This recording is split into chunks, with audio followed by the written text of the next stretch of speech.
So this is the first podcast of the Toy Studio podcast.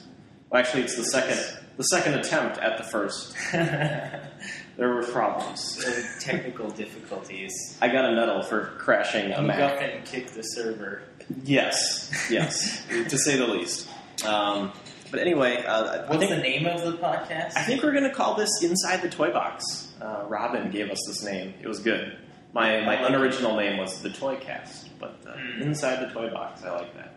Yeah, and what frequency will we be recording these with? I think we're going to be on, I don't know, the internet frequency. No, I mean, like, how often will we post new podcast episodes? I don't know. We don't really. I don't have a manifesto for this. It's just we're just gonna go. I'm sorry, I didn't mean to be giving you the third degree.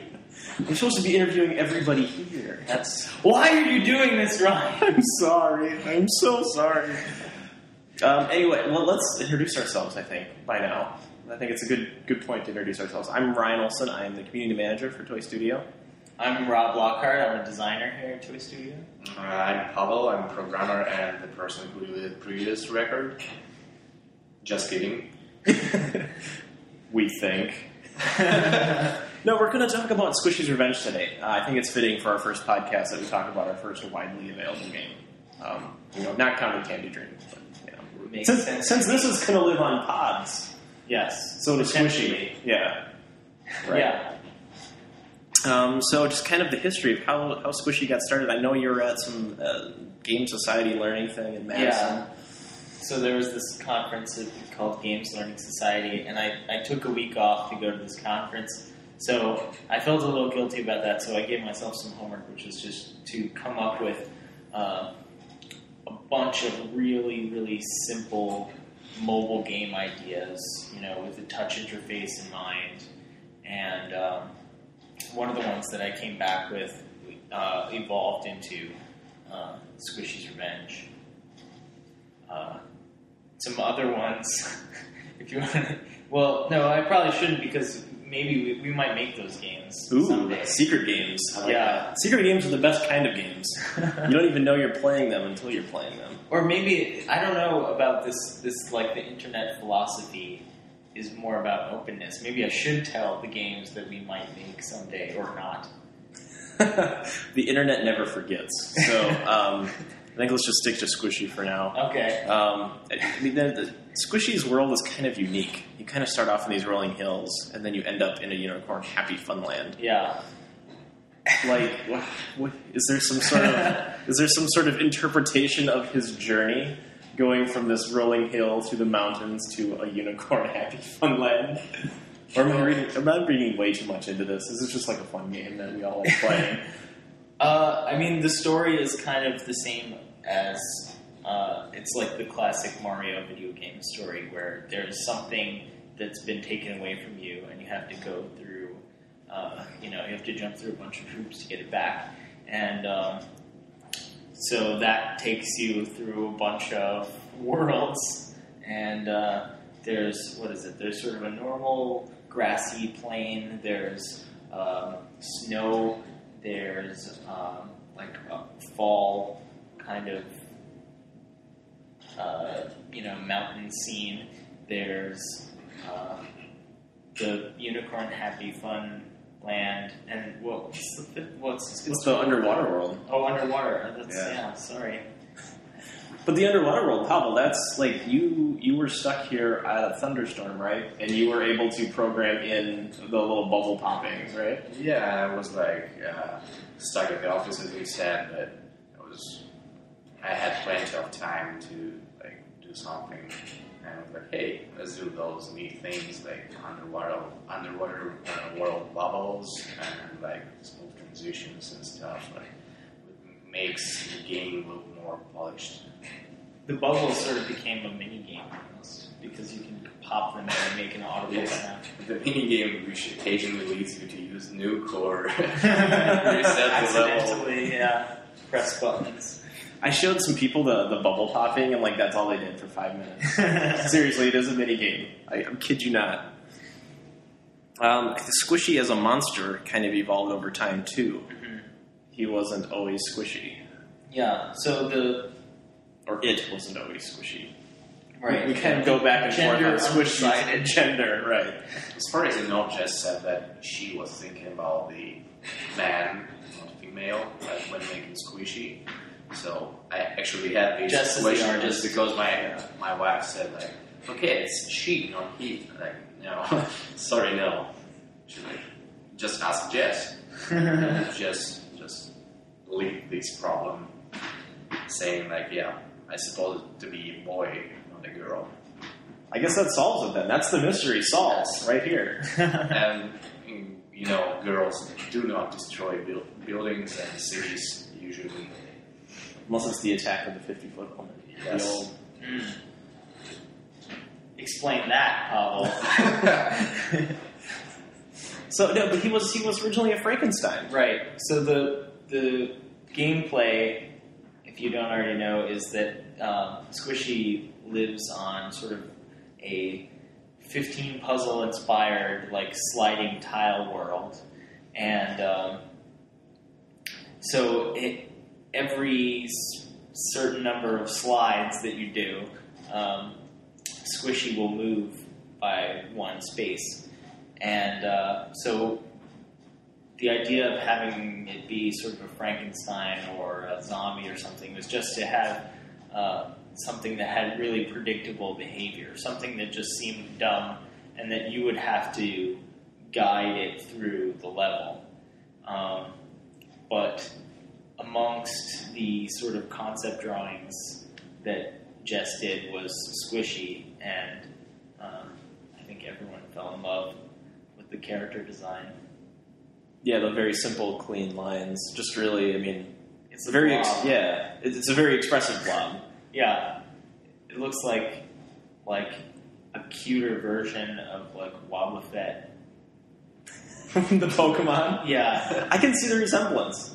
A little bit. But Squishy kind of takes on his own personality, though. yeah. It really does. Now that we know he's Little a he. fangs too. I don't know. They were like uneven fangs, like a Right. little bit pathetic. Yeah, just like that like unhinged dark side that Squishy isn't even aware of. I Yeah. think is like the really fun part of the character for me. Yeah, that's my favorite, absolute favorite panel in the cutscene. Is there? We have like comic book style cutscenes, and one of the panels is when Squishy gets angry and starts growing to building Hyper size.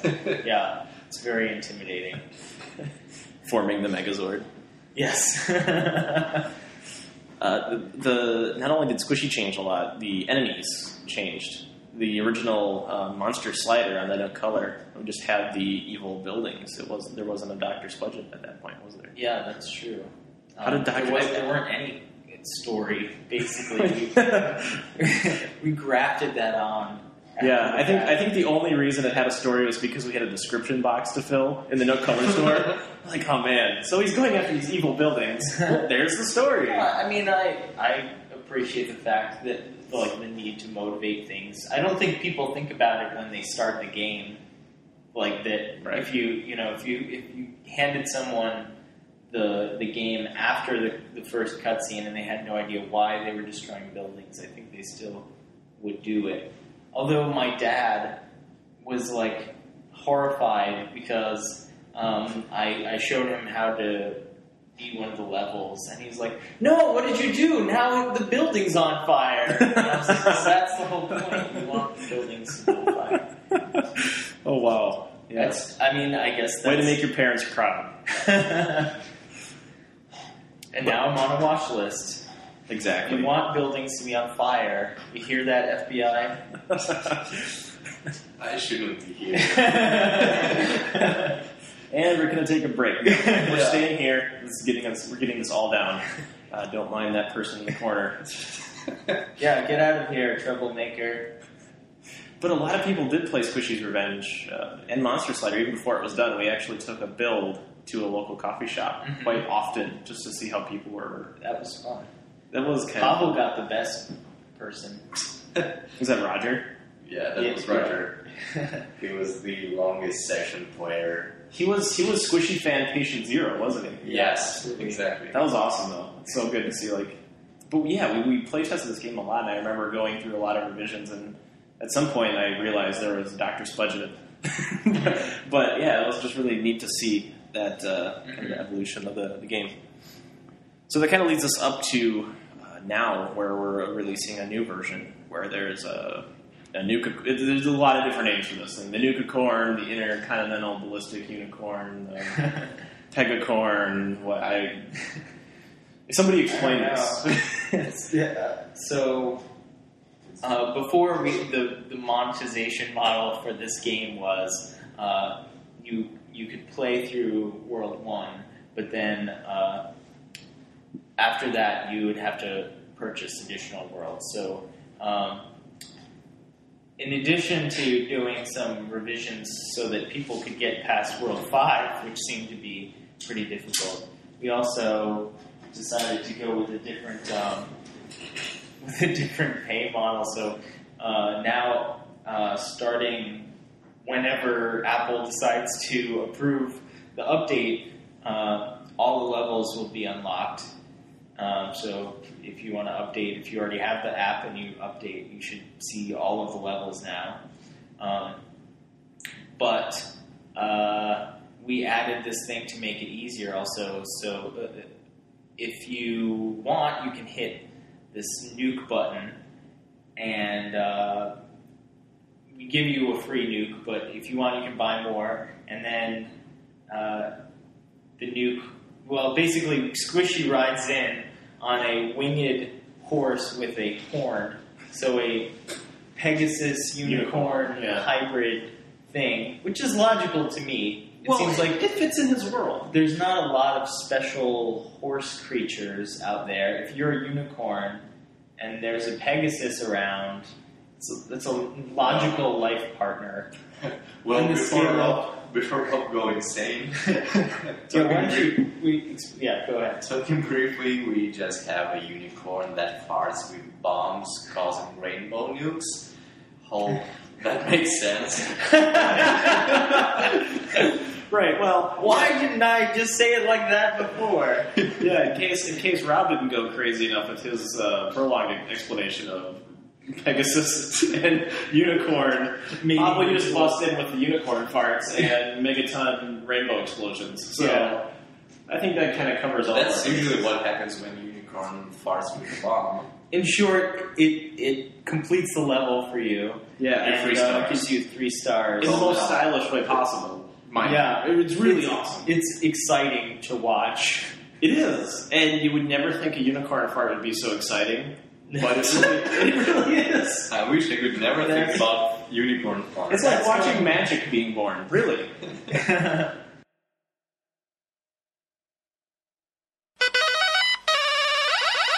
So yeah, I mean that's kind of a huge change to Squishy's Revenge. I know there was one review we read people were saying the game was just kind of like they were complaining the game was a demo, which you do sort of just get warmed up by the end of World 1. So I see where they're coming from. I'm also just excited to see what people's reactions are to the additional gameplay elements. So like in Worlds 4 and 5, you get to parts where there are destructible tiles. Like after you leave the tile will rumble. And then in World 5, there are portals with destructible tiles, which makes my brain hurt. Yeah, really. There's some levels I can't beat in that. That's why you have nuke. It'll make your brain feel all right again. Talking about the Crumble, I just recall when we had a sound for Crumble, and just recorded his voice. Like, and every time I just at the level I heard his voice, the Crumble, Crumble. Temp track. I like that. See, that stuff like that. Wait, do we have that somewhere still? Do we? I don't know, actually. I just need to look for it. Yeah. Because I need to get my hands on that. Just me saying crumble? I'll do it for you right now. Sounds like someone needed a new ringtone. Every time I get a new text, crumble. You know what's funny though? The actual crumble sound is just our sound designer crumbling a cookie in front front of a microphone and then pitching it down.